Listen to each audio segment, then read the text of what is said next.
I'm Fiona, and today I want to talk to you about vaccines. We're hearing quite a bit about this subject lately with the recent outbreak of Ebola in West Africa. So, what is the probability that a vaccine can be found for Ebola? What type of viruses lend themselves to vaccines? And that's the topic I want to discuss.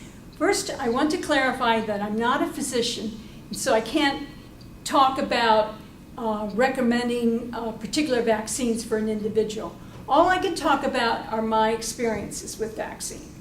So I'm going to discuss my most recent vaccine, which was for shingles, which I got about a year ago.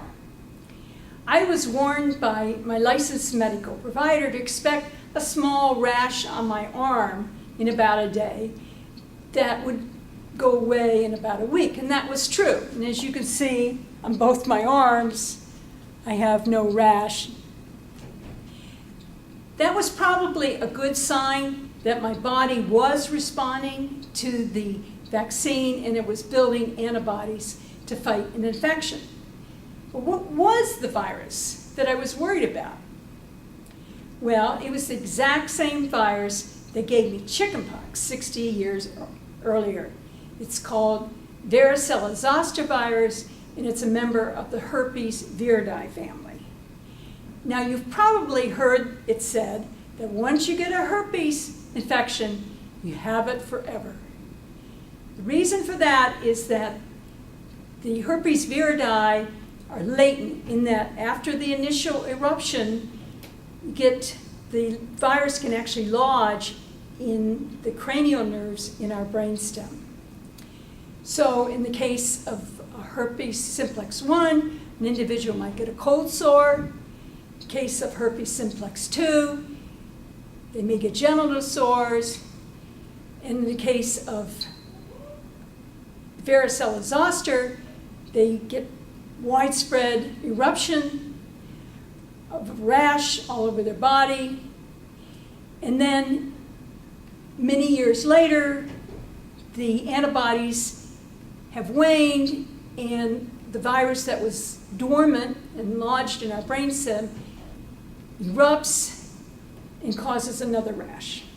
Secondary eruption, in the case of shingles, where there could be a rash along a band along the stomach, which looks like a roof shingle, or there could be a rash on the face, is sufficient enough to actually infect young children who haven't been vaccinated. And that's how the cycle, the chain of infection, has occurred in humans for about 3 million years.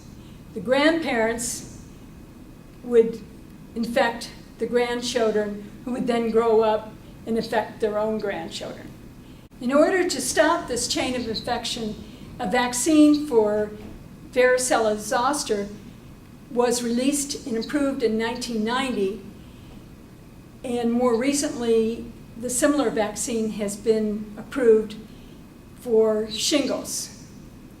It was thought that chickenpox was actually a minor case of smallpox, but that's not the case. Smallpox is actually quite different. It's a member of the poxviridae family, and it is not latent in that once an individual got smallpox, they would build up antibodies for the rest of their lives.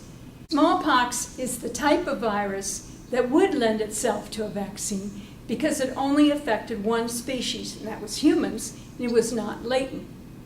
Most of us think that Edward Jenner, who was a country physician in England, actually performed the first vaccination in the late 1700s. That's not actually the case. It's now known that Benjamin Jesty, who was a dairy farmer, made the observation that he appeared to be resistant to smallpox, and he suspected it was from having been infected with cowpox when he was a young child.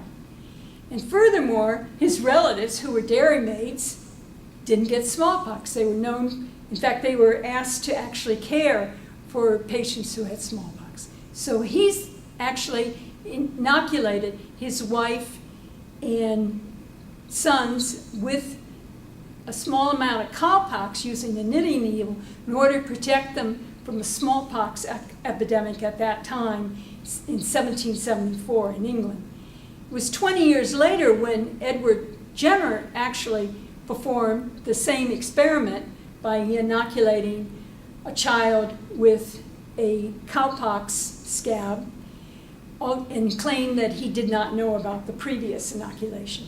Yet Edward Jenner was very important in the development of the vaccine because he produced the first vaccines and even supplied Thomas Jefferson with vaccines that in the early 1800s.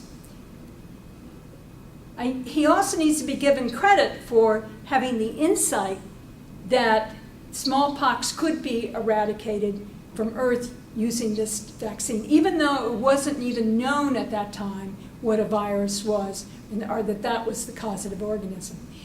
And that indeed happened, that literally every individual on Earth was vaccinated by the end of the 1970s, and smallpox is currently eradicated from the face of the Earth. That was eventually performed and duplicated with an animal disease, rinderpest, which is a virus similar to canine distemper that caused many epidemics throughout the world.